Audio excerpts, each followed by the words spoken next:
Okay, अस्सलाम वालेकुम वरहमतुल्लाहि वबरकातुहू एवरीबॉडी। अच्छा, जो हमारा सूरत चल रहा था वो सभी को याद है कौन सा चल रहा है? सूरतुल अस्र। उसकी हम थर्ड आयत पर हैं, ठीक है। अऊज़ु बिल्लाहि मिनश शैतानिर रजीम, बिस्मिल्लाहिर रहमानिर रहीम। रब्बि इश्रह ली सदरी व यस्सिर ली अमरी वहलुल उक़दतम मिन लिसानी यफ़क़हू क़ौली। अल्लाहुम्मा ला सहला इल्ला मा जअलतहु सहलन व अंत तजअलुल हज़न इज़ा शि'ता सहुला।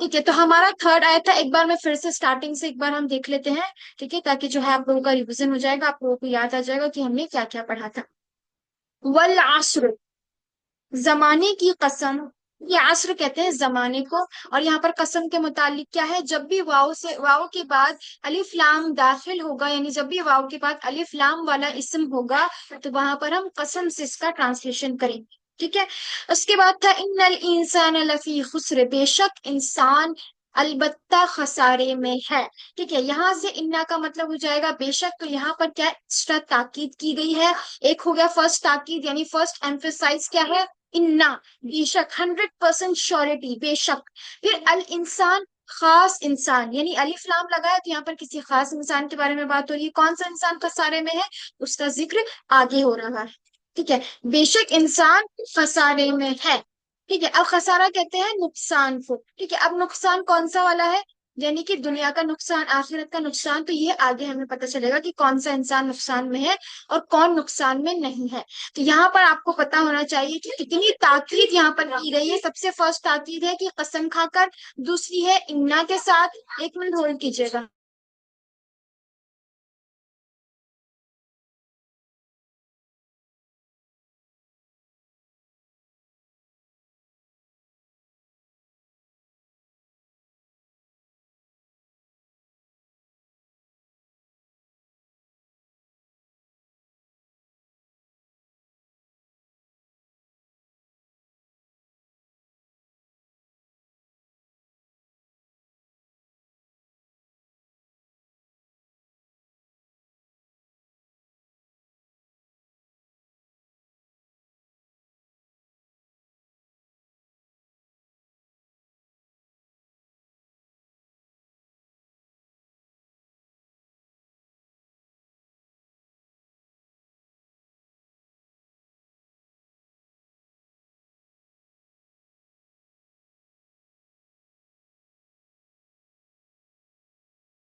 ओके, तो यहाँ पर देखिए वल अस्र, कसम है जमाने की, इन्नल इंसान लफी खुस्र, बेशक इंसान अलबत्ता खसारे में है। नेक्स्ट आयत में आता है कि कौन लोग हैं जो खसारे में नहीं है? इल्लल्लज़ीना आमनू व अमिलुस्सालिहात, इल्ला सिवाय अल्लज़ीना, उन लोगों के जो ईमान लाए, आमनू जो ईमान लाए, व अमिलुस्सालिहात, और जिन्होंने नेक अमल किए। ठीक है, तो यहाँ पर दो चीजें बताई गई है अभी फिलहाल इस आयत में कि कौन लोग हैं जो नुकसान में नहीं है।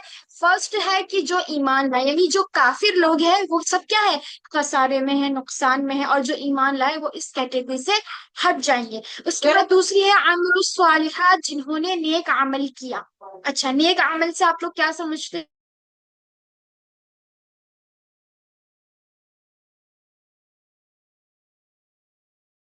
चैट बॉक्स में बताएं। नेक अमल, अमल सालिहा, यानी कि कौन सा अमल जो है नेक अमल की कैटेगरी में आएगा?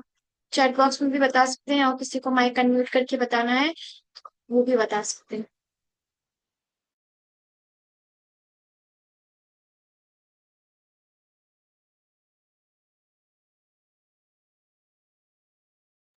चलिए, ठीक है। नेक अमल वो हमारी अमल जाके जो, कुरान की तिलावत करना। ये सारी थी कि सिंपल इसकी डेफिनेशन वो है कि वो अमल जो अल्लाह सुब्हानहू तआला ने जो करने का हमें हुक्म दिया है, वो तमाम अमल जो है वो क्या होते हैं? नेक होते हैं। लेकिन नेक अमल, देखिए, नेक अमल हम सब करते हैं, लेकिन नेक अमल कबूल कौन से वाले होते हैं? जो अमल सुन्नत के मुताबिक हो। नेक अमल कबूलियत की दो शर्त है। पहली शर्त ये है कि वो जो है अल्लाह सुब्हान तआला के हुक्म यानी कुरान में जो हुक्म दिया गया है वो हो। दूसरी शर्त ये है कि वो नबी करीम सल्लल्लाहु अलैहि वसल्लम के बताए गए तरीके के मुताबिक हो। यानी अगर हम नमाज पढ़ रहे हैं, नमाज का हुक्म हमें किसने दिया? अल्लाह सुब्हान तआला ने दिया है। लेकिन अगर हम नमाज पढ़ रहे हैं अपने हिसाब से तो उसकी कबूलियत नहीं है। लेकिन अगर हम नमाज पढ़ रहे हैं नबी करीम सल्लल्लाहु अलैहि वसल्लम के मुताबिक, सुन्नत के मुताबिक, तो फिर वो अमल कबूलियत के कैटेगरी में फॉल होगा। अदरवाइज हमारा कोई अमल कबूल नहीं होगा। तो अमल कबूल करने की भी शर्त यह है कि वो सुन्नत के मुताबिक हो, यानी नबी करीम सल्लल्लाहु अलैहि वसल्लम के बताए हुए तरीके के मुताबिक हो। ठीक है। उसके बाद है अमल साले, और जो लोग ईमान लाए, और दूसरा हो गया अमल साले। उसके बाद जो थर्ड आयत है उसमें आएगा वो तवासौ बिल हक़्क़ि व तवासौ बिस सब्र। और थर्ड कैटेगरी वो है लोगों की जो खसारे में नहीं है, जिन्होंने हक की वसीहत की, यानी कि दूसरों को हक के बारे में बताया। ऐसा नहीं है कि बस कुरान सीख लिया और फिर उसके बाद वो हक दूसरों तक नहीं पहुंचाया। ठीक है। नबी करीम सल्लल्लाहु अलैहि वसल्लम पर कुरान नाजिल हुआ था। ठीक है। तो ये सब हम सब जानते हैं। लेकिन उन्होंने दावत का काम कितने अच्छे से बखूबी निभाया। अब उनके जाने के बाद ये जिम्मेदारी किसकी है? ये अब हमारी है कि जो भी चीज हम सीखे वो हम आगे ट्रांसफर करें। जैसे हमने एक हदीस सीखी थी कि नबी करीम सल्लल्लाहु अलैहि वसल्लम ने फरमाया कि तुम मेरी तरह यानी कि तुम लोगों तक पहुंचाओ अगरचे एक ही आयत क्यों ना हो। यानी तुम मेरी जो भी चीजें, मैं तुम्हें जो भी मेरी तालीमात, जो भी कुरान हो गया, हदीस हो गया, जो भी आप लोग सीखे, वो चाहे एक सिंगल आयत ही क्यों ना आपको आती हो। फॉर एग्जाम्पल, अगर आपको अलहम्द का ही मीनिंग आता है तो वो भी आप अपने आगे फैमिली को, जो है आपके फ्रेंड्स को, वो सिखाना आपके ऊपर लाजिम है। यानी ये कुरान में आपको खुद बता दिया गया है कि आपका जो यानी कि सबसे पहले तो आपका क्या है? ईमान लाना। दूसरा क्या है? नेक अमल करना। ईमान भी हम लेके आ गए, हम अमल अच्छे नेक अमल भी कर लेते हैं, लेकिन हम ये चीज भूल जाते हैं, वो है थर्ड आयत, वतवासौ बिल हक़्क़ि वतवासौ बिस सब्र। हम लोगों को दावत का काम नहीं करते, हम सिर्फ खुद अमल कर लेते हैं और उस पे हम स्टॉप हो जाते हैं। लेकिन हम सबकी जिम्मेदारी ये है, ऐसा नहीं है कि जो बहुत बड़े आलिम हो गए, मुफ्ती हो गए, सिर्फ वही दूसरों को हक बताएंगे। अगर हमें थोड़ी सी भी चीज आती है तो वो भी हमें दूसरों तक ट्रांसफर करनी है, बट शर्त ये है कि वो चीज सही हो। ऐसा नहीं है कि आप कोई भी नॉलेज कहीं से आपने सुना और आपने उसको फॉरवर्ड कर दिया। ठीक है, इस तरीके से नहीं करना है। कुछ भी चीज अगर आपको आती है तो पहले आपको कंफर्म करना है कि वो सही है या गलत है, उसकी तहकीक करनी है। और दो तीन जगह से, दो तीन जो आलमा है, जो आपके जान पहचान वाले हैं, उनसे पूछना है। फिर यानी कि उसकी कुल मिला के आपको तहकीक करनी है। फिर उसके बाद अगर आपको 100% श्योरिटी हो जाए कि हाँ ये सही है, फिर आप उसके बाद आगे जाके उसको ट्रांसफर करेंगे, किसी और को बताएंगे। क्यों? क्योंकि अगर आपने किसी चीज को गलत, किसी को गलत इल्म दे दिया और अगर वो उसने उस पर अमल कर लिया तो उसका गुनाह भी आपके ऊपर हो जाएगा। ठीक है। तो यहाँ पर थर्ड पॉइंट क्या आ जाएगा? वो तवासौ बिल हक, लोगों को हक बताएं। हक क्या है? कुरान और हदीस से। जब यानी कुरान क्या हक है, तो कुरान की जो भी अहकामात हैं, जो भी चीजें अगर आपको पता लगती है, जो आप खुद अमल करते हैं, ठीक है, खुद अमल करते हैं, तो वो चीज भी आप दूसरों को बता सकते हैं। उसके बाद आ गया वो तवासौ बिस सब्र, और लोगों को सब्र की वसीहत करें। अच्छा, सब्र से क्या समझते हैं आप लोग? व्हाट डज सब्र मीन? सब्र क्या होता है? क्योंकि जो भी क्वेश्चन आप लोगों से पूछा जाता है तो आप कोशिश किया करें कि सब लोग आंसर करें। एटलीस्ट कोई अपना माइक अनम्यूट करके आंसर नहीं कर सकता है तो चैट बॉक्स में भी आंसर करने की आपके पास ऑप्शन है। चुप नहीं रहा करें। ऐसा लगता है कि सिर्फ मैं ही बोल रही हूँ, आप लोगों का बिल्कुल ध्यान नहीं है। ठीक है, तो आप लोग एक्टिव रहें और इसका जो है आंसर करें। सब्र का क्या मतलब होता है? सब्र से आप लोग क्या समझते हैं? एनीवन?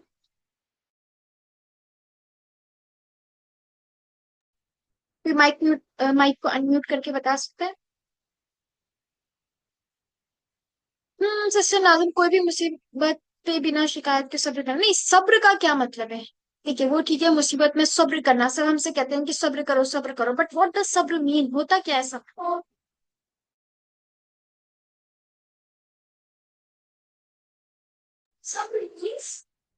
ठीक है, जो हम यूजुअली सुनते आते हैं कि सब्र का मतलब होता है बर्दाश्त करना, बट ऐसा नहीं है। ठीक है, किस चीज को बर्दाश्त करना? सब लोग बताएं। ठीक है, उसके बाद मैं आप लोगों को एक्सप्लेन करती हूँ कि सब्र क्या होता है। ठीक है।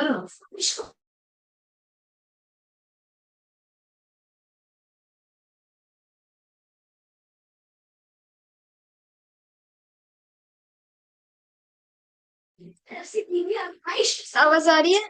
किसी को नहीं पता सब्र का मतलब? No one. कितना सुनते हैं हम ये वर्ड, किसी को नहीं आता क्या? कोई भी परेशानी में पेशेंस रखना। नहीं, आपने बोला कि कोई भी परेशानी में पेशेंस रखना, but patience is the translation of सब्र। सब्र को आप कैसे डिफाइन करोगे? सब्र क्या होता है? अच्छा चले, कोई बात नहीं, कोई मसला नहीं है, चले मैं एक्सप्लेन कर देती हूँ। सब्र का मतलब होता है जमे रहना। अब किस चीज पर जमे रहना? ये तो आप लोग खुद समझ सकते हैं, नेकी पर जमे रहना। ठीक है। यानी कि अगर हमारे ऊपर, जैसे हम बोलते हैं ना सब्र करो, तो इसका मतलब ये है कि कोई भी आजमाइश आपके ऊपर आए, कोई भी आपका टेस्ट हो, कोई भी मुसीबत आए, तो आपको किस पर जमे रहना है? नेकी पर जमे रहना है, बेना उम्मीद नहीं होना है, अल्लाह से राजी होना है, यानी कि अपनी नेकी पर जमे रहना, गुनाहों से बचना। ठीक है। और इसका दूसरा लफ्जी माना ये होता है कि रोकना या बांधना। अब रोकना किससे और बांधना किससे? गुनाहों से खुद को रोकना और नेकी से खुद को बांधना।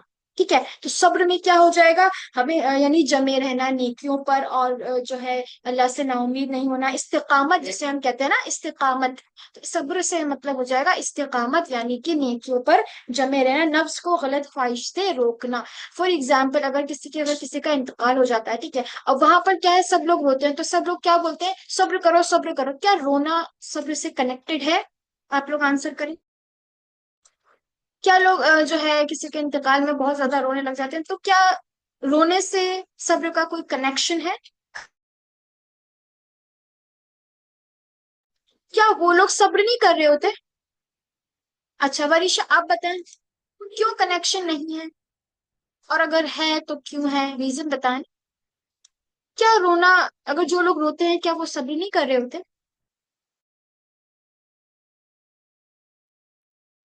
ठीक है, तो मैं आपको बता देती हूँ, रोने से सब्र का कोई ताल्लुक नहीं है। ठीक है। यस बिल्कुल। बिना शिकायत के अगर रो रहे हैं तो वो सब्र है। वेरी गुड नाजरीन। ठीक है, यानी कि हमें अल्लाह की रजा पर राजी होना है, रोने से सब्र का कोई ताल्लुक नहीं। अगर हम सब्र कर रहे हैं, अगर हम नेकियों में आगे बढ़ रहे हैं, अल्लाह से नाउमीद नहीं हो रहे हैं, अल्लाह से कोई शिकायत नहीं कर रहे हैं, तो ये क्या है? हमारा सब्र है। ठीक है। गुनाहों से बच रहे हैं, तो ये भी एक तरह का सब्र है। हर चीज में सब्र है। ठीक है। नेकियों में सब्र, नमाज में सब्र, बहुत तरीके के जो भी चीज हम करते हैं उसमें क्या है? सब्र प्रेजेंट होता है। ठीक है। अच्छा, यहाँ पर इस थर्ड आयत में किसी को कोई डाउट है? व तवासौ बिल हक़्क़ि व तवासौ बिस सब्र। तो आज से आप लोगों की क्या ड्यूटी है कि जो भी आप लोग सीख रहे हैं, फॉर एग्जाम्पल अभी हम सूरह असर सीख रहे हैं, सूरह असर का आज हमारा जो है पूरा ट्रांसलेशन कंप्लीट हो जाएगा अल्हम्दुलिल्लाह। तो आप लोगों को सूरह असर का जो भी तर्जुमा आपने सीखा है, वो अपने घर वालों को भी सिखाना है। और इसके अंदर जो भी तालीमात आपको दी गई है, यानी कि सबसे पहले क्या है, अगर हमें खसारे से बचना है तो हमें चार क्वालिटीज अपने अंदर लेके आनी होगी। वो हो गया ईमान लाना, और अल्हम्दुलिल्लाह हम सही ईमान वाले हैं। और फिर उसके बाद दूसरा हो गया नेक अमल करना, नेक अमल के बाद दूसरों को हक की वसीहत करना, कुरान के बारे में बताना। ठीक है। जो भी चीज हक है वो दूसरों से छुपाना नहीं है, बताना है। और उसके बाद फोर्थ हो जाएगा वतवासौ बिस्सब्र, लोगों को सब्र की वसीहत करना। ठीक है। चले, किसी को कोई डाउट है? सूरत असर में किसी को कोई डाउट है? ठीक है, तो यहाँ पर हम एक चीज और देख लेते हैं कि यहाँ पर जो है जितनी भी चीजें हमने पढ़ी, यानी कि जो भी क्वालिटीज हमने पढ़ी है, यहाँ पर वाव फतहा वा का इस्तेमाल हुआ, यानी और, यानी कि ईमान लाना, फिर और। तो क्या वर्ड यूज हो रहा है? और की जगह यूज होने का मतलब है कि सारी क्वालिटीज उसके अंदर होनी चाहिए, कोई भी एक हो गई। यानी कि अगर कोई इंसान सिर्फ ईमान लेके आ गया, यानी सिर्फ ईमान लेके आना, वो कामिल जो है खसारे से नहीं बच सकता। और यानी ये भी यानी सारी कंप्लीट फोर क्वालिटीज उसके अंदर प्रेजेंट होगी, तब वो खसारे से बचेगा। अदरवाइज अगर कोई एक इंसान सिर्फ ईमान ले आता है, वो नेक अमल नहीं करता है, लोगों से हक की वसीहत नहीं करता है, सब्र की वसीहत नहीं करता है, तो फिर वो खसारे में है। तो ये सारी क्वालिटीज हमें कोशिश करनी है कि हम जो सीखेंगे हक को बताना भी है, क्योंकि बाज दफा हम सारी चीजें कर लेते हैं, लेकिन थर्ड आयत जो इंपॉर्टेंट है, हम वो चीज करना भूल जाते हैं, यानी लोगों को दावत का काम करना। जो हम ऐसे, हमें बहुत सारी चीजें होती है, हम कुरान भी सीख लेते हैं, हम तफसीर भी सीख लेते हैं, हम तजवीद भी सीख लेते हैं, सब कुछ इल्म हासिल कर लेते हैं, लेकिन कमी कहाँ होती है? हम दूसरों को वो चीज नहीं सिखाते। कोशिश सबसे पहले क्या करनी है कि आप अपने बच्चों को, अपने घर वालों को एटलीस्ट जो सूरह, शॉर्ट शॉर्ट सूरह जो हमने पढ़ी है, उनका तर्जुमा आप को सिखाएं। ओके, तो आज जो है हमारा सूरह अक्सर जो है वो कंप्लीट हो गया है। तो अल्लाह से दुआ है कि अल्लाह हमसे राजी हो जाए, हमारे साथ आसानी, रहमत, आफियत, सहूलत और मगफिरत, हमारी मगफिरत फरमाए और हमारी खूबसूरत का मामला अदा फरमाए, और हमें कुरान को हिफ्ज करने, कुरान को पढ़ने, समझने, उस पर अमल करने की और दूसरे को हक बताने की और दूसरों को सब्र की वसीहत करने की तौफीक अता फरमाए। आमीन या रब्बुल आलमीन। तो आज हम चलते हैं ग्रामर पार्ट की तरफ।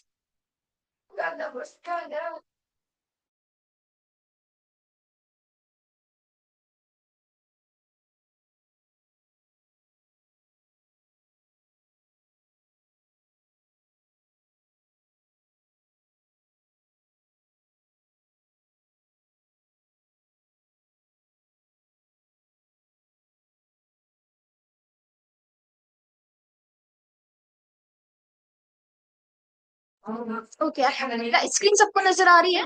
ठीक है, तो हमने देखिए ग्रामर पार्ट में ऑलरेडी देख लिया था कि इस्म क्या होता है। ठीक है, उसके बाद हम बढ़ते हैं हर्फ की तरफ। हर्फ क्या होता है? जो दो इस्म और फ़िलों को मिलाए। फॉर एग्जाम्पल, सबसे पहले हमने पढ़ा था अऊज़ु बिल्लाहि मिनश शैतानिर रजीम, तो बिल्लाही, बिल्लाही वहां पर भी बी आ गया था। ठीक है, उसके बाद अऊज़ु बिल्लाहि मिनश शैतानिर रजीम के बाद हम पढ़ता है बिस्मिल्लाहिर रहमानिर रहीम। ठीक है, तो मिन भी हम पढ़ चुके हैं, शैतान से पनाह मांगने, तो वहां पर मिन का इस्तेमाल होता है, मिन हम पढ़ चुके हैं। बी हम पढ़ चुके हैं, लिल्लाही अल्हम्दुलिल्लाही में हम लैम कसरा ली भी पढ़ चुके हैं। तो हमने ज्यादातर जो हर्फ कंप्लीट कर लिया है वो बी हो गया, ली हो गया, मिन हो गया। तो नया हर्फ हमारे पास क्या आता है? अन। अन का मतलब होता है से या फिर किसी चीज के बारे में। ठीक है, तो अब हम इनकी टेबल समझेंगे कि ली का इस्तेमाल हम उस टेबल में किस तरीके से करेंगे, जो ऑलरेडी हमने एक टेबल देखी कि रब्बुहु, रब्बुहुम, रब्बी, रब्बुना, रब्बुकुम, रब्बी। ठीक है, इस टेबल में हम लैम कसरा ली को रखेंगे। ठीक है, तो यहाँ पर देखिए, सबको स्क्रीन दिख रहा है? अच्छा, लैम फतहा ला, इसका मतलब होता है लिए। अगर हम इसको इस टेबल के अंदर फिट करेंगे तो मीनिंग्स में क्या चेंज आएगा? लहू, उस एक मर्द के लिए, लहुम, उन सब के लिए, लका, आपके लिए, ली, मेरे लिए, लकुम, आप सब के लिए, लना, हमारे लिए। ठीक है, इसी तरीके से हम ली को यहाँ पर फिट करेंगे, उसके बाद मिन को करेंगे, उसके बाद अन को करेंगे। यहाँ तक किसी को डाउट है? ठीक है, इस टेबल में अच्छा वाव फतहा, वा का क्या मतलब होता है? और। तो अगर मैं इसमें व भी ऐड कर देती हूँ, वलहू, वलकुम, वलका, वली, वलकुम, वलना। यहाँ पर सबको क्लियर है? कोई डाउट है? क्योंकि ये ऑलरेडी टेबल हम डिस्कस कर चुके हैं। ठीक है, तो अल्हम्दुलिल्लाह में जो लैम कसरा ली जो है उसका मतलब होता है लिए। तो इसका तर्जुमा क्या करते हैं हम? अल्हम्दुलिल्लाह, तमाम तारीफें अल्लाह के लिए। तो ली कहाँ से आ रहा है? लाम कसरा ली से, जो होता है हर्फ। अब देखिए, ये अलहम्द है और ये अल्लाह है, दोनों क्या है?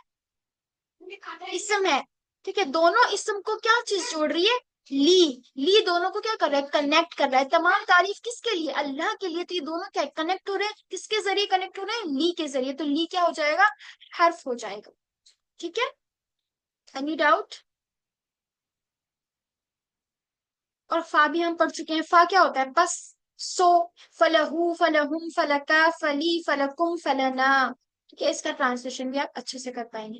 अब कुछ क्वेश्चंस हैं आप लोगों के लिए, सब लोगों को चैट बॉक्स में आंसर करना है, कोई जल्दबाजी नहीं करनी है, बहुत इजी है, समझिए, पहले क्वेश्चन पढ़े उसके बाद आंसर करें। ठीक है, सबसे पहला क्वेश्चन है, एक मिनट, स्क्रीन कट हो गया। अब स्क्रीन दिख रही है सभी को? अच्छा, क्वेश्चन है, लकुम दीनुकुम के मायने बताएं। लकुम दीनुकुम, सबसे पहले देखिए, लकुम, ला मतलब ये, कुम मतलब, कुम किसके लिए लगेगा? कोई भी एक सिस्टर जो है अपना माइक म्यूट करे, और ठीक है, इंशाल्लाह फिर हम सॉल्व करने की कोशिश करेंगे। पहले ऑप्शन लिखेंगे। ठीक है, पहले ऑप्शन नहीं देखना है हमें, पहले हमें सॉल्व करना है, फिर जो ऑप्शन मैच हो जाएगा फिर हम उसको टिक कर देंगे। अच्छा, कौन ट्राई करना चाहेगा अपने माइक को अनम्यूट करके? कौन ट्राई करना चाहेगा मेरे साथ? मैम ला के मतलब हो गया लिए, कुम, यस, कौन तुम्हारे बोल रही लिए। जी मैं है? अच्छा, फरजाना तबस्सुम। ओके फरजाना जी, बोलिए।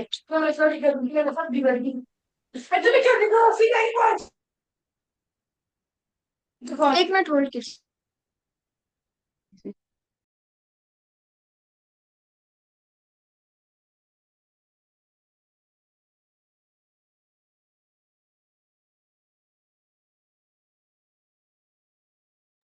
ओके, कौन बोल रहा था, इस फिर से बोले।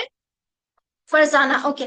लकुम का क्या मतलब हो गया, ल प्लस कुम, आप सबके लिए, यानी तुम्हारे लिए। यहाँ पर क्या हो रहा है, सेकंड पर्सन प्लूरल की बात हो रही है, तो तुम्हारे लिए, ठीक है, या फिर आपके लिए, दोनों इसमें करेक्ट हो जाएगा। दीनुकुम, यहाँ पर भी कुम लग रहा है, यहाँ पर भी कुम लग रहा है। कुम किसके लिए लगता है,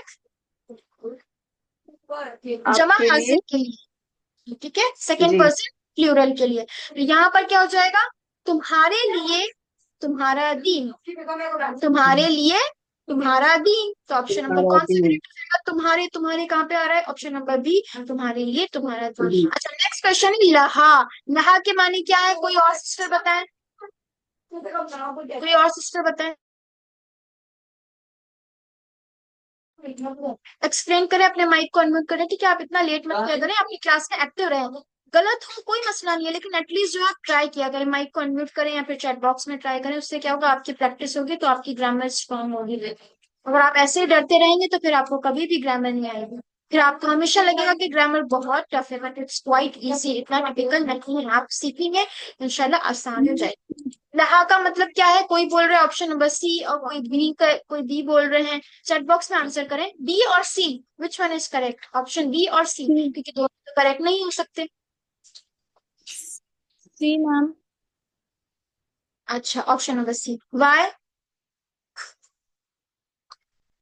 मैम, ला ला के मीनिंग हो गया लिए, और हाथ औरत को यस, हा इज डिनोट यूज करता फॉर है। मोनस, यस, हा यूज होता है औरत के लिए, इसलिए हम ऑप्शन बी को यहाँ चूज करेंगे, उस औरत के लिए, ठीक है, क्योंकि लैम, लैम का मतलब होता है लिए, तो उस औरत के साथ। अच्छा, उस औरत के साथ, इसका क्या अरेबिक में होगा, इसको अगर हम अरबी में ट्रांसलेट करें, उस औरत के साथ, तो क्या होगा, बिहा, ठीक है। चले आगे चलते हैं, अरबी बताएं, और मेरे लिए, और देखिए और भी लगा हुआ है, तो आपको एक्स्ट्रा चीज ऐड करनी है, और मेरे लिए क्या होगा। तो थोड़ा सा फास्ट आंसर करें, हम थोड़ा सा जल्दी चलेंगे इस पे, क्योंकि ऑलरेडी डिस्कस हो चुका है ना, ये हम रिवीजन के तौर पे मैम, कर, ऑप्शन ऑप्शन ए।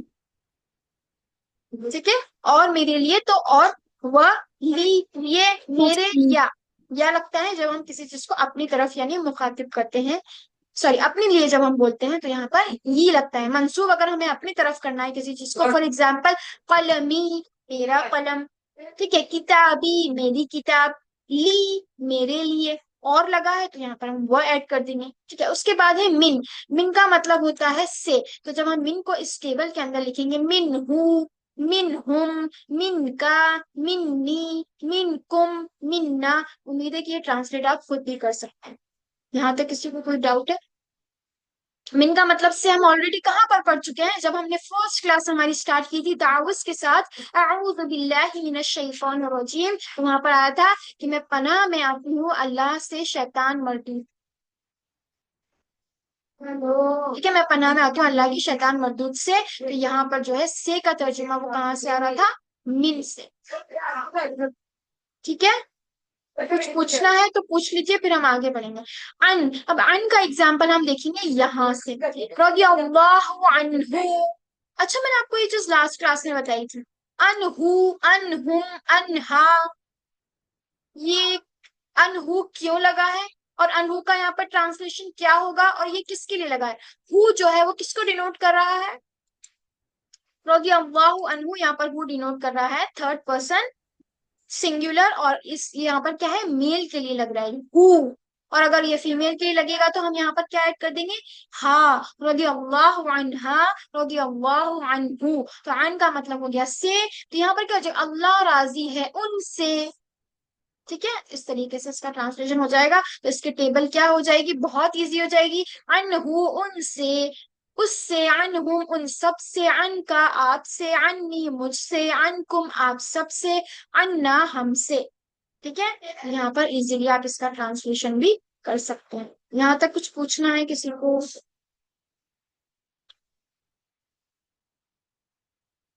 ठीक है, तो एक बार हम फिर से रिवाइज कर लेते हैं। लहू लहुम लका ली लकुम लना मिन हु मिन हुम मिन का मिन नी मिन कुम मिन ना।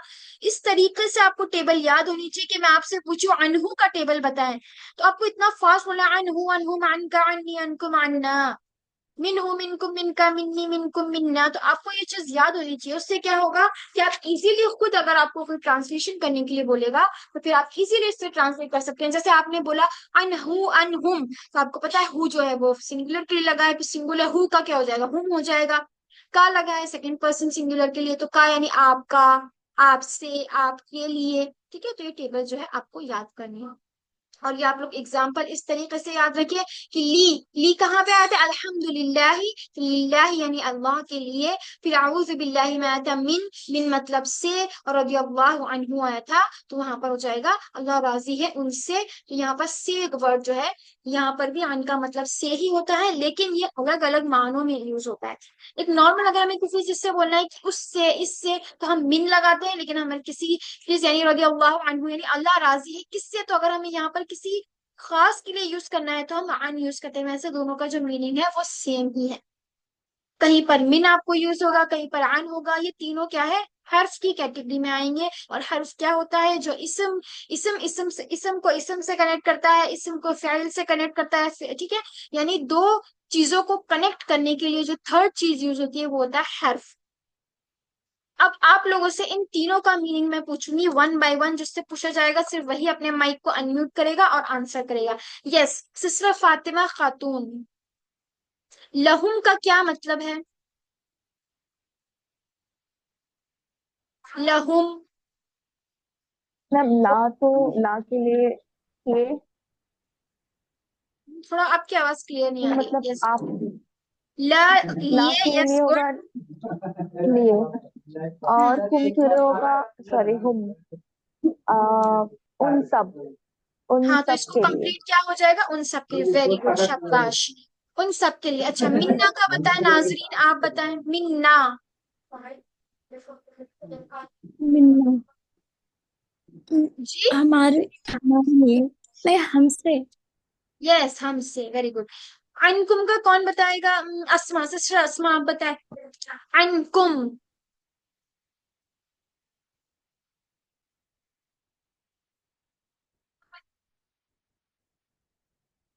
जल्दी बताएं अनकुम, अन प्लस कुम।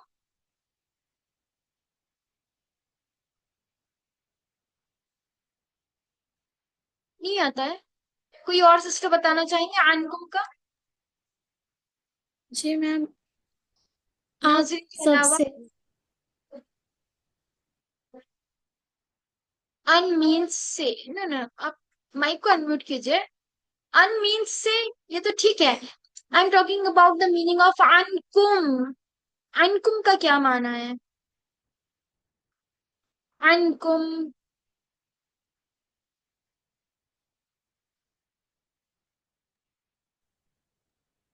एक से ज्यादा लोगों के लिए यूज किया जाता है। कौन बोल रहा है। मैम, अच्छा चले आप जी बताएं। मैम। आप आप अनकुम क्या हो गया, अन प्लस कुम। अन मतलब से, आप सबसे। ओके, अल्हम्दुलिल्लाह। अच्छा, किसी को कुछ पूछना है प्रीवियस क्लासेस में जो हमने पढ़ा है ग्रामर से रिलेटेड, किसी को कुछ भी डाउट है तो अभी आप पूछ सकते हैं, क्योंकि हमारे पास जो है 5 to 10 मिनट्स बाकी हैं। इंशाल्लाह फिर हम डाउट्स क्लियर करने के बाद क्लास को एंड कर देंगे। चलें, पूछें किसको क्या पूछना है, ग्रामर से रिलेटेड या फिर कुरान से रिलेटेड कोई भी पूछना है तो पूछें।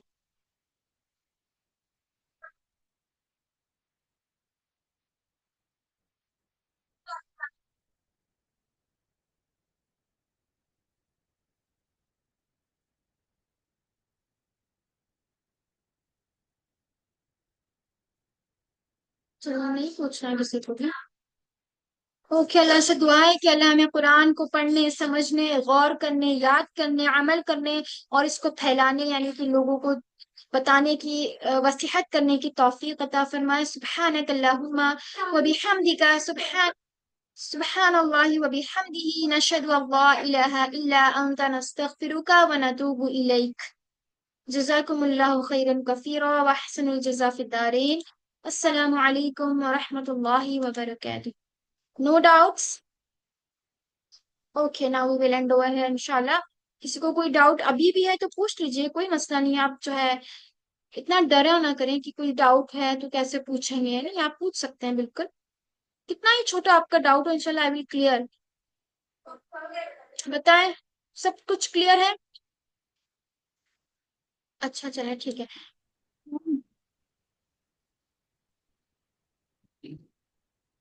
मैम जी क्या, नाज़रीन जी। जैसे कि हमने सूरह पढ़ लिए हैं तो ये दो सूरे एक नमाज में पढ़ सकते हैं, एक जी पढ़ रकात की सकते हैं। नमाज में? जी बिल्कुल। जी।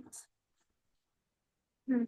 और जैसे कि आप लोगों को पता है कि जो हमने कवर कर लिया है उसके बाद हम तफसीर भी पढ़ते हैं। तफसीर में आपका बिल्कुल डिटेल में बताया जाता है कि तफसीर के कुरान की ये सूरह कब नाजिल हुई है। तो अगर आप इसका ट्रांसलेशन याद करेंगे तो तफसीर आपको ज्यादा अच्छे से समझ में आएगी। जैसे हमने सूरह इखलास की अच्छे से ट्रांसलेशन सीखा, फिर उसकी तफसीर आप लोगों को समझ में आई होगी, फिर सूरह फलक की तफसीर आपको समझ में आएगी। तो अब हमारी दो तफसीर बाकी है, वो है सूरतुल नास की और सूरतुल असर की। तो असर की और नास की जो उसकी तफसीर है, इंशाल्लाह हम फ्राइडे को कवर करेंगे। फ्राइडे को हमारा सूरतुल नास की तफसीर होगी और फिर नेक्स्ट फ्राइडे को सूरतुल असर की तफसीर होगी। ठीक है, तो सब कुछ क्लियर है? ठीक है। अस्सलाम वालेकुम व रहमतुल्लाहि व बरकातुहू।